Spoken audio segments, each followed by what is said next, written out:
Hurmatli talabalar, bugun biz sizlar bilan o'tadigan mavzumizning mashg'ulotimizning mavzusi demak boshlang'ich sinflarda asosiy miqdorlarni o'rganish metodikasi deb nomlanadi. Biz ushbu mavzu bilan oldindan sizlar bilan tanishganmiz.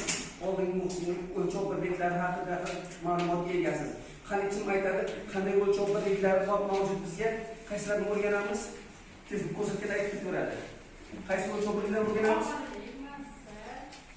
Vaqt o'lchov birliklarini o'rganamiz. Endi biz bu o'lchov birliklarini o'rganishda o'ziga bo'lgan model ko'rishdan sizga namoyish qilamiz. Biz aytganmiz, ertaga oraliq nazorat yozayotganingizda shu savollar tushganda istalgan o'lchov birliklari kelganda albatta uning modelini qurish imkoniyatiga ega bo'lish kerak deganmiz. Eslaringda bo'lsa ham, bundoq eslaringda bormi? Kim bunday keldi? Boshlang'ich sinflarda asosiy miqdorlarni o'rganish konsentrik tuzilishning asoslari. Bunda yozib chizib qo'yganmiz asosiy miqdorlar degan joyni. Endi ana shu o'rganish jarayonida mana biz sizlarga oldin ko'rsatgan edik har bittasini mazmunini. Demak, 10lik, mana 100lik, 1000lik va tekisini edi. Ko'pxonali sonlar. Mana shu yerda asosiy miqdorlar o'rgangan edik. Mana bu yerda mazmunlar bor edi har bittasini mazmuni. Endi asosiy miqdorlarni o'rganish jarayonida siz uzunlik, massa, vaqt o'lchov birliklarida o'rganasiz. Va endi hozirgi milliy o'quv dasturining oldingi o'quv milliy dasturidan farqi o'qitishni modellashtirishga intiling degan joyi bor. Bu qaysi biri bo'ladi har bittasini? Demak, bu yerda M1, M2, M3, M4, M5 deb ajratilgan. Har bittasini. Hamma ana shuni bilish kerak bo'ladi. M1 nima, M2 nima, M3 nima, M4 nima. Demak, M deganda matematika mulohaza yuritish. Haftasi tagida yozib qo'ydi. Demak, birinchi navbatda demak o'quvchilarning mulohaza yuritish o'rgatish kerak bo'ladi. Shuning uchun boshlang'ich sinflarda ko'plab videolar bo'ladi. Mantiq elementlari kirib keldi. Ikkinchidan modellarni o'rgatish masalasi kelyapti. Demak, biror bir masalani bo'shqa o'quvchini modellashtirishga o'tirish kerak bo'lyapti. Shuningdek, o'quv materiallarining mazmunida tiriz elementlari kiryapti. Bu tiriz degani o'quvchilarni ixtirochilik o'rgatishga qaratish kerak ekan. Teoriya ishi, izobativ so'zlashlik, tarjima qilganda o'quvchilarni ijodiy ishlatish va ixtirochilikka yo'nalish masalalarini o'rganish kerak bo'ladi. Ertaga savol qo'yadi, qaysi masalani siz qanday ixtirochilikka yo'nalish masalalarini qo'ydingiz degan masala bo'ladi. Har bittasi. Shuning uchun mana milliy o'quv dasturi asosida qilingan yangi darsliklarning mazmuni bugun. Ayniqsa birinchidan boshlab masalani ustun shaklda qo'yish. Hech prinsipda yo'q edi. Keyin o'nlik ichida qo'shishlarga birinchi sinfga kelganligi, ikkinchisidan va hokazo qo'shishlarning hammasi model ko'rishdan foydalanishga kelyapti. Shuning uchun imkon qadar biz chizmalarga murojaat qilamiz. Demak, bu degani o'quvchilarning fikrini doskaga tushiryapti chizmaga. Chizmani o'quvchining fikrini oladi. Ko'pchilik xorijiy tajribalardan o'rganganimizda ularning darsliklarining mazmunida mantiq elementlari tashkil qiladi. Tasavvur, tafakkur elementlari tashkil qilyapti. Shuning uchun aytadi, o'quvchini tasavvur qildi, o'quvchini tafakkur qildi deydi. Mana shunday aytadigan gapimizda erkaklarni yoza oladigan bo'lishlarni aytadi. Shuning uchun bugun biz sizlarga o'rgatgan asosiy masalalarimizdan bittasi, demak, boshlang'ich sinflarda miqdorlarni o'rganish metodikasi bo'ladi. Demak, ularni o'rganish metodikasi asosiy masalalarni biz oldingi darslardan qisman tanishganmiz. Demak, biz bugun sizlar bilan asosan ko'proq biz vaqt o'lchov birliklariga to'xtalamiz. Uzunlik o'lchov birliklari haqida gaplashganmiz. Sizlar bilan masofa o'lchov birliklari haqida gaplashganmiz. Lekin vaqt o'lchov birliklariga to'xtalib o'tamiz. Lekin har uchalasining ham nimasini modelini chizib ko'rsatganmiz. Qanday ko'rinishda bo'lishlarini. Istagancha qanday chizib desa, chizib ko'rsataveradi deydi. Shuning uchun biz o'rganganimizda birinchi navbatda demak, vaqt o'lchov birliklari eng katta qaysi biri katta o'lchov birliklarimiz vaqtga yoki qaysidan boshlaylik? Mana uzunlikdan boshlaylik. Uzunlik o'lchov birliklari eng kattasi qaysi biri edi? Kilometr, metr, santimetr, mana millimetr edi. Qanday ko'rinishda qiyos buni? Hammasi bir edi, eslaringizda bo'lsa. To'g'rimi? O'tiraylik tutmang. Metr. 1 metrimiz 10 detsimetrimiz. 1 detsimetrimiz 10 santimetr. 1 santimetrimiz 10 millimetr. Mana o'qishlar kerak bizlarga. Demak, 1 kilometr metr, 1 metrimiz 10 detsimetr, 1 detsimetrimiz 10 santimetr, 1 santimetrimiz 10 millimetr. Mana bunday ko'rish ifodalaydi sizlarga. Har bittasini o'qishni. Endi mayda o'lchovlar chiqsa, ichiga joylashtiramiz deydi. Endi hamma esga tushdi. Agar nima deb qo'yib yozsangiz, birdan yoziladi. Qarata hammasiga bir joylashtirib chiziladi. Pastda keyin yoziladi o'lchovlar joylashtirib. Endi keyingisida massa o'lchovlar qanday joylashtiriladi? Massa o'lchovlar. Yaxshi. Hop, sentimetr nima dedik? Bu kuy bilan deyiladi deb yangi aytdik. Keyingisi kilogram. Marhamat qilamiz. Bo'lamaydi. Bir tonnamiz kilogram. 1 kilogramimiz sentimetrimiz 100 kilogram. 1 kilogramimiz 1000 gram. Hokazo.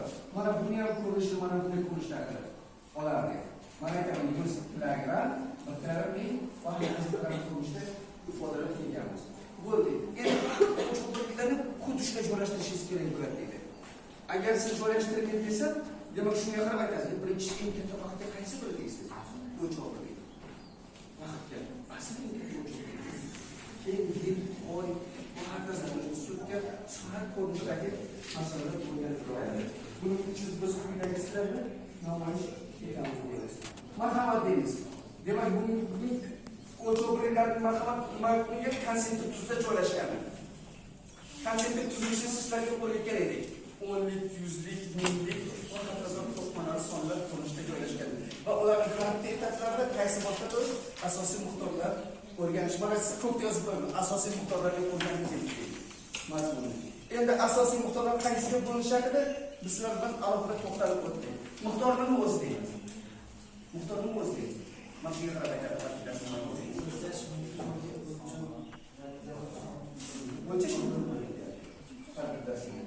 Endi miqdorlarning har bittasini o'rganganimiz jarayonda xuddi shunday. Yuqorida algebra elementlarini o'rganganda ismli sonlar biz arifmetik amal bajaradi. Masalan, men akmal yoki sanoqli ism qo'yadigan bo'lsam, sonlarda ism bor ekan. 1 2 3 deb qo'yaman. Agar uni 1 tonna desam, ismli son bo'ladi. 1 kilogramm desa ismli son. 1 soat desam ismli son. 1 millimetr desam ismli son. Agar uni cho'qqiliklarni ifodalaysa, ismli son bo'ladi. Demak, ismli sonlar ustida ham miqdorlarni o'lchaganda arifmetik amallar bajarish mumkin. Bu arifmetik amallarni bajarishda masalan deylik, bir xil o'lchov birliklarini hisoblang. Masalan, 1 tonna 5 tonna o'lchaydi. Keyin bir xil o'lchov birliklariga keltiring. Bir xil o'lchov birliklariga. Masalan, 1 tonna 755 kilogramni necha kilogramm o'tkazgan. Undan kilogramga. Yoki bo'lmasa, kichik o'lchov birliklariga katta o'lchov birligiga o'tkazgan. Katta o'lchovli, kichik o'lchovga bir o'tkazdim deganda ismli sonlarcha amallar ham o'rganiladi. Endi biz navbatdagi bosqichimizda biz sizlarga yo'lga qo'yiladigan talablar haqida alohida ma'lumotlar berilganini o'rganib o'tasizda tarbiyalanadi. Mana miqdorlar haqida qanday ko'rinishga ega ekanliklarini o'rganamiz sizlardan. Demak, massa o'lchovliklarining ko'rinishini marhamat qanday ifodalanganligi. Biz yuqorida aytgandek, massa o'lchovliklarini quyidagi munosabatlar o'rganishni bilmaymiz.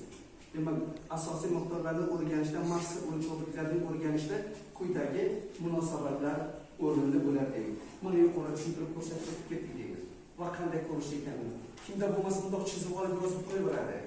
Buni yozib deb o'tirmaymiz. Kerak joylarni yozib bildirib o'zi yo'qolaveradi. Ertaga muqorrani qishni yozib ketaveraman, kerak bo'ladi bu deydi. Menga birdan yo'lmas tayyor bo'lib ketadi. Demak, massa o'lchovliklarini mana shunday ko'rinishda ifodalashni mumkin bo'ladi. Endi massa o'lchovliklarini o'qiganda mana aytamiz endi. Mana o'lchashda mana shunday kilogramm o'lchovliklari bo'ladi. Har bittasini bor mana shunday munosabatlarda o'rganiladi. Mana xuddi shuningdek biz bir qatorda o'rganishda endi hozirgi milliy o'quv dasturini amaliyotga joriy etish tartibida har hech bo'lmaganda eshitganlar, turmush ikkita tilni o'rganish kerak deyapti. Demak, matematikadagi boshlang'ich sinflardagi ayrim tushunchalarni, ifodalarni biz xorijiy tilda o'rganishimiz kerak bo'ladi. Hech bo'lmaganda ikkita tilni deyapti deydi. Endi aytaman, ingliz tilini o'rganadi, keyin qo'shimcha yana nemis tilini o'rganadi, bir-biriga yaqin bo'lganini. Albatta, avval ingliz tilini o'zgartirishimiz kerak bo'ladi. ayrim o'lchov birliklari nomlarini burga yozib qo'yamiz har bittalarini. Yozib qo'yinglar. O'lchov birliklarining ingliz tilida ifodalanishi. O'lchov birliklarining ingliz tilida ifodalanishi. Yani har bitta termin mavzuni bitta aytasiz. Har bittasini yozasiz. Hali buni mustaqil ishdan yozib kelasizlar. Alohida glossariy qilib inglizcha yozib keling deymiz. Mazmun deymiz. Yaxshi. Endi biz buni takrorlash uchun sizlarga tanishib bo'lishni bir jo'r bo'lib sizlar bilan takrorlab olamiz ko'rgan har bittasini. Shu mazmunida.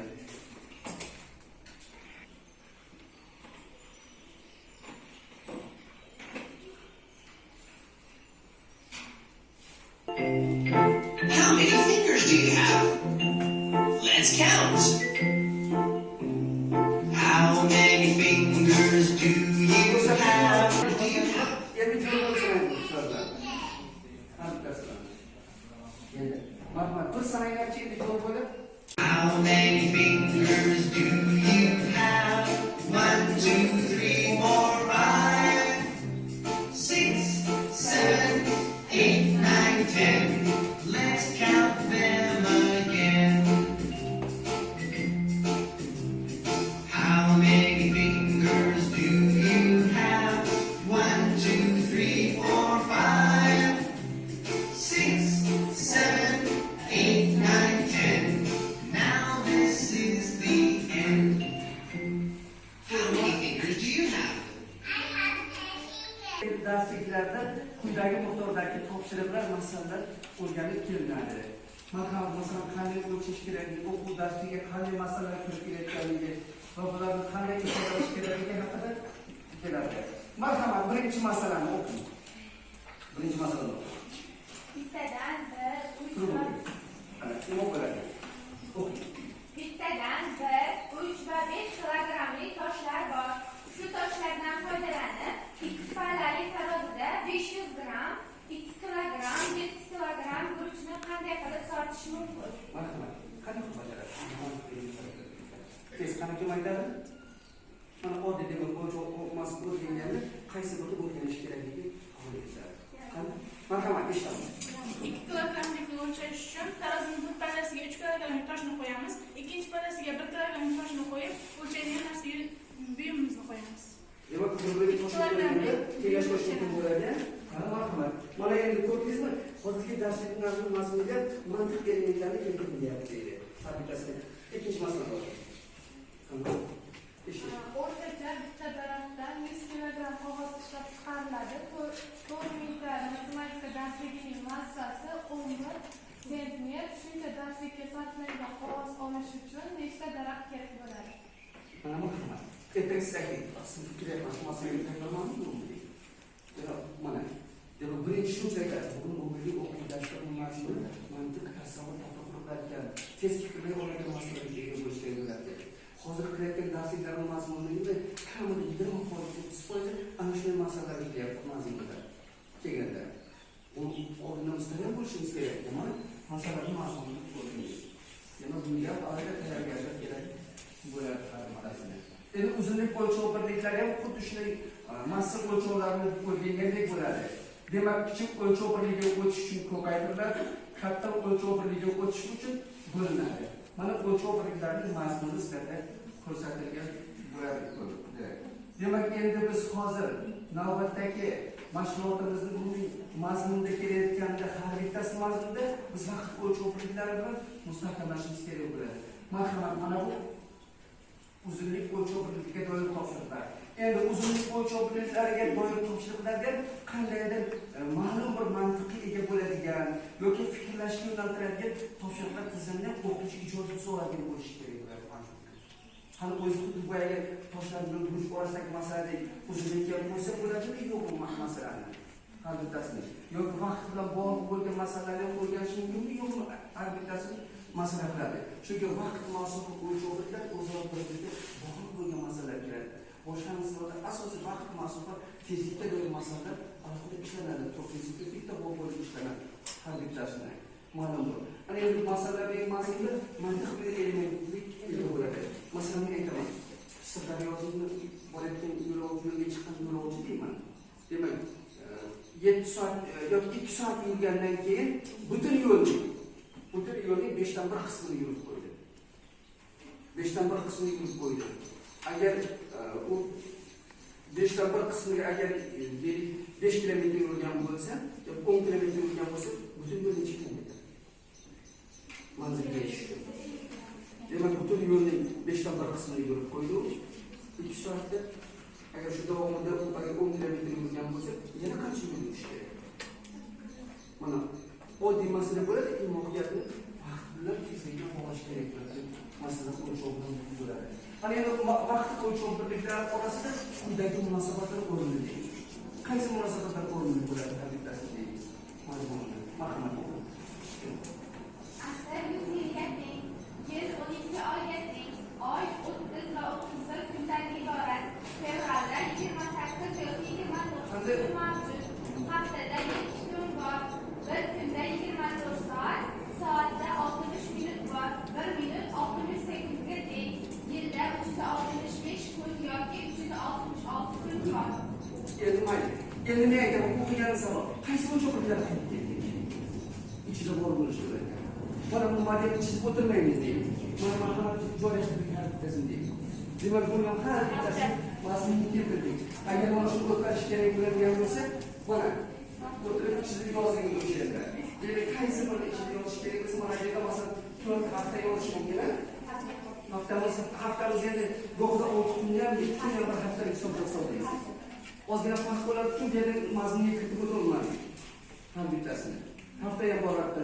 Demak, shunday qilib, demak, o'lchov birliklarni o'rganishda demak, bir asrimiz 100 yil, bir yilimiz 12 oy, 12 oyimiz, bir oyimiz 30, 31, 28, 29. Siz bilasiz, uni kompensatsiyaga har 29 aylanib kirishni bir oyda. Mana shunday keyin bir kunimiz 24 soat, 1 soatimiz 60 minut, 1 minut 60 sekund. Mana har bittasi o'qilishiga modelingizga ana shunday ko'rinishda ifodalaymiz. Endi qolgan ayrim o'lchovlarimiz uni ichiga kiritishingiz mumkin, istalgan. Qanday qilib chizmoqni olib kesib joylashtirib kiritishingiz mumkin bo'ladi. Demak, vaqt o'lchovlarni o'rganish jarayonida mana shu o'ziga xos strategiya bo'ladi. Demak, bu vaqt o'lchovlarida ana shu modelni chizib olasiz daftaringizga. Hamma tez yozib olamiz, tez.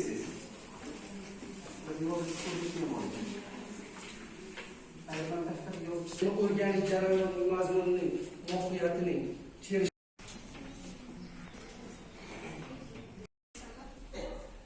ikki kun oldingi kunni aytayman. Yoki bo'lmasa 3 kun keyin keladigan kunni aytayman. Keyingi kunni ayting. Yoki bo'lmasa ertaga qaysi kun bo'ladi? Bugun bo'lsa indincha, indin so'zi ham boradi-ku, ertaga indin degan. Bugun qaysi kun hafta desam aytadi. Bugun dushanba kuni deyman. Indin qaysi kun bo'ladi deyman. Yana bitta so'rayman. İlk kun oldin qaysi kunni haftaning deyman. Yana bittasi so'rayman. Dam olish kuni qaysi kunimiz deyman. Nima uchun kalendarda qizil kun ko'rindi? Kalendar rasmi ko'rinadi. Mana bunday savollardan qanday umuman shug'ullanishingiz kerak bo'ladi. Demak, buning mazmunida matematikalik turmush bilan bog'lash va uni mustahkamlash jarayonida har bittasini mazmunini o'rganishingiz kerak bo'ladi. Shuning uchun aytaman, siz doim qo'yilgan masalaga ayniqsa birinchisinda hammasi rasm bo'lsa, ijodiy ishlashga, ularni topilib ishga tayyor bo'lishingiz kerak bo'ladi. Endi keyingi sinflarda ifodalar, masalalar qilish, topshiriqlar, masalalar qilish bajarish keladi. Mana bunday masalalarimizni asosiy adabiyotlarning mazmunidan ham foydalanib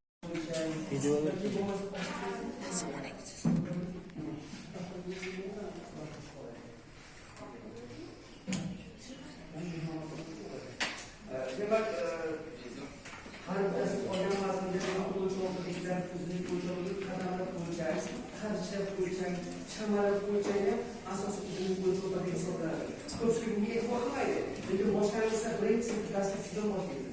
Qani hamma necha ko'zam sarasa bo'ldi. Qaysi bir qarachiga ekan har bittasini. Ko'zini orqasidagi yo'q har bittasini mazmuniga qarab sanaydi har bittasini. Mana navbatdagi masalamiz. Bu qanday masala bo'ladi? Har bittasini. Demak, o'zida o'lchovlarni o'rganishda. Xuddi shuningdek, demak, nima bo'ladi bu? Masalan, perimetrni hisoblashga, tomonlar yig'inini hisoblashga har bittasini. Mana masalan nima deb aytyapti? Agar tangulgacha bo'lgan nimani o'lchangiz mumkin? o'lchagi hop. Barda gulgacha bo'lgan nimani o'lchang deydi. O'rida guldan arigacha bo'lgan, bo'largacha bo'lgan masofani o'lchang deydi. Keyin ikkovini nima taqqoslash mumkin. Mana taqqoslashni kiritish mumkin bu yerda. Mana shuni aytyapman. O'qituvchi ijod ishlab o'zi ketadi taqqoslab. Hozirda bitta masala qo'yilgan bo'lsa, bitta masala bilan qiziq o'tkazib o'tirmaydi. Undan ortiq o'zingizning savollarni qo'yib, har bittasini mazmunini masala bitadi. Xuddi shunday taqqoslash elementlari va o'zini o'lchmoqlilari amaliy ishlanadi. Xo'p, marhamat. Qani quyidagi og'irlik o'lchovliklarini mana mantiq elementlar qaysi biri kelib keladi? Qani bunga qanday o'lchangiz qani keyin keladi? Qani o'g'il bolalar aktiv edi bunday javob berishga. Qani qanday qilamiz? Ikkita o'g'il bitta anorga tengmi, qaysi biriga teng? Anor narsasini bittasini qo'lamizda. Yaxshi. Yaxshi. Mana ularga qo'yilasiz, ular aytib qo'yasiz javobini hozir ularga. Qani mana men o'quv dasturining mazmuni mantiq elementlari singdirish masalalari kirib qo'yiladi. Ora faqat misol ishlatilgan masalalar. Misol ishlatilgan masalalar. Tasavvurga masalalar. Mana ko'rib turgan bo'lsa, bitta anor, bitta olma, bitta joyga nuqtadagi ko'rishi qana amalga bajaryapsiz. Qachon o'zingiz bo'ladi? Mana bu munosabatni bilasiz. Lekin amaliyotga bordim desam, qayerga keladi? Qaysi tez joyga qo'yib, yana yana boshqalarni borib, tez almashtirish bajaradi. Qaysi topiladi?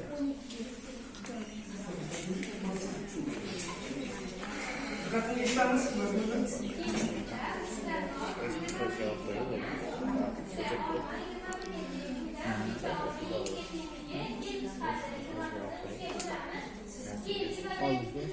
Bitta olma, bitta anor, bitta nokketing.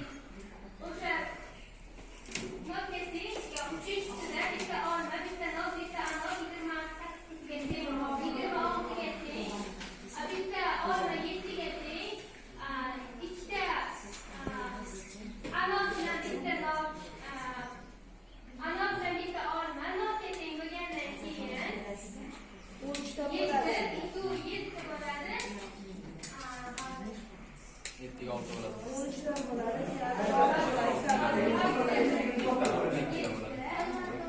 Ani tezkor kimga tasdiqlangan? Hech kim bajarib ko'rishmayapti.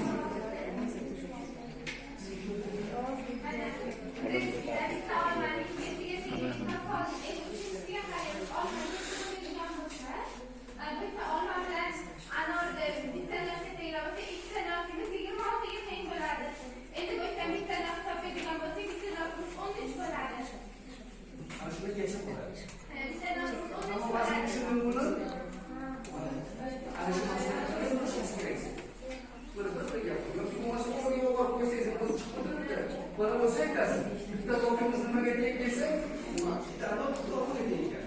Tabiatda bitta anordan ikkita olma tursa, bitta nok qo'ysa bo'ladi, ikkita nok bilan yerga. To'g'rimi? Ikkita nokimizda 26 ga teng bo'lsa, bittasi 13 bo'ldimi? Demak, ana bu olma bilan anor 13 bo'lsa, bu yerda anor 7 ga kirib. Anor 6 ga chiqib turgan bo'lsa, 7 bilan olma. Demak, 7 6 o'rga qo'yib, to'g'ri hosil bo'ldi yo'qmi? Mana nek amalga oshirish.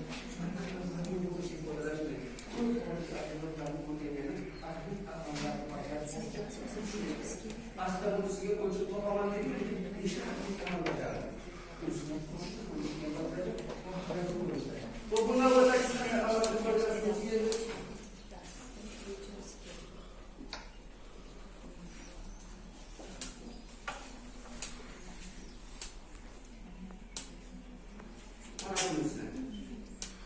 Ko'ryaptimi? Doiracha bilan. Kvadratdan nimaga teng? Doiracha bilan rom teng bo'lyapti kvadrat, to'rtburchak romga. Avval mana bitta romda ishlasam o'zi, bitta doiracha romga teng bo'lar ekan-ku. Ikkovini birlashtirib to'g'rimi? Endi pastga kelib qarayman. Bitta to'rtburchakimiz nimaga teng? Ikkita nimaga teng? To'g'rimi? Ikkitaga teng. Mana bu yerga joyga qo'shib qo'yinglar-chi. Endi 3 ta to'rtburchak teng bo'ladi.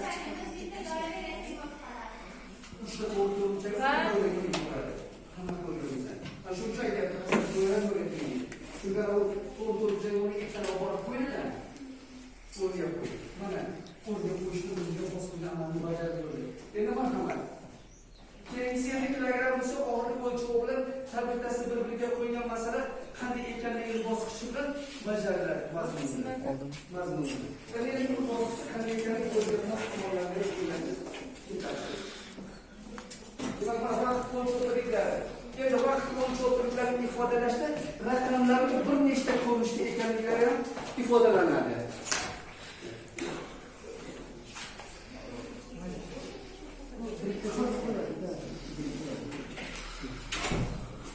Demak, vaqt o'lchovrliklarini foydalanganda soniyalarda raqamlarni qo'llanadi. Buni bilasiz, haqiqatda o'lchovi. Shunday sonlarni ishni o'lchovi faqat chizimlar bor. Buni qanday ifodalaydigan vaqtlar bor. Demak, uni chizimlari har bittasi bo'laklari oldinda tanishib bo'lish kerak o'quvchi. Birinchi sinfdan boshlab raqamlarni ifodalashni ham yoki bo'lmasa raqamlarni ifodalanganda ham bosh hokazo ko'rinishlarni ifodalanadi. Endi bunday ko'rinishlarni ifodalashning bir qancha vaqtlarni keltirish mumkin bo'ladi. Demak, sudga va hokazo ko'rinishdagi topshiriqlar ma'lum bo'ladi. Endi navbatdagi mashg'ulotimizning mazmunida keyingisi mustaqil ish sifatini o'rganib kelasizlar. Lekin shu bilan bir qator vaqt o'lchovliklari bog'lanishi, ularning o'rtasidagi munosabatlarga quyidagi ko'rinishdagi boyagi ko'rilgan diagramma ko'rinishlarda foydalanib bilan to'lg'azasiz mazmunni. Endi navbatdagi vaqt o'lchovlari orasidagi quyidagi munosabat o'rnatganda hammasi yoddan o'rganilaring. Endi dastlab testda bor. Vaqt o'lchovlari nima yordamida kiritiladi? Tabiiyki, testda bor. Bilib qo'yishlari kerak bo'ladi. Vaqt o'lchovlari tasavvur qilish tabiiy hayotda yordamga kiritiladi. Har bittasini.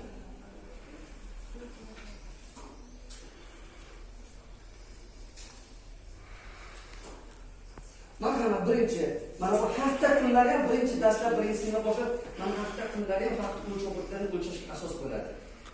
Mana qanday shakllar qo'yib dushanba, seshanba deymiz. Endi bunga qanday savol bo'ladi? Mashhurlar qanday qilsan, 40 minutda o'tkazsan deymiz. Ko'ryapsizmi? Bu yerda daftarlar ishlash o'rtada bo'lib 15 minut. 45 minutasi o'tish kerak mana shu rasm bilan. Mazmunni. Endi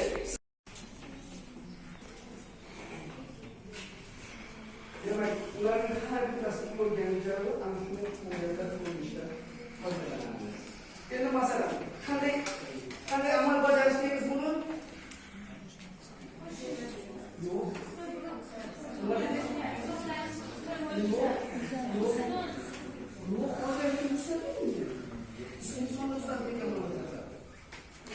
Ismni so'rashdan amal bajariladi. Masalan, mana bu vaqtga bog'laysan, bu ismni so'rayapti. 3 soat 2 minut desam. Shu uchun aytadi, boshlangiz sinflarda ismni so'rab ustida aktiv amalga bajariladi. Mana qanday bajarish, mana namunasi. Kesganda biz nazarda demak, muxtorlar bilan bog'liq bilan o'lchanadigan ismlar bor. Bu esa bajarib aktiv amal bajarish shunday ekan. Faqat muxtorlar ustida ismni so'rab ustida amal bajarish mumkin. Bu degani qanday qo'shish amalimizni qo'shiladi. Bu haqida ayrimlar bo'lgan haqida ko'rishlar foydalaniladi. Marhamat, darslikda mana bunday ko'rinishdagi topshiriqlar mazmuni o'rganiladi. Endi navbatdagi mashg'ulotimiz sifatida nima mezbon eshitmagan inglizcha yaratib qo'yib beraylik, bir joy bo'lib sanab beraylik.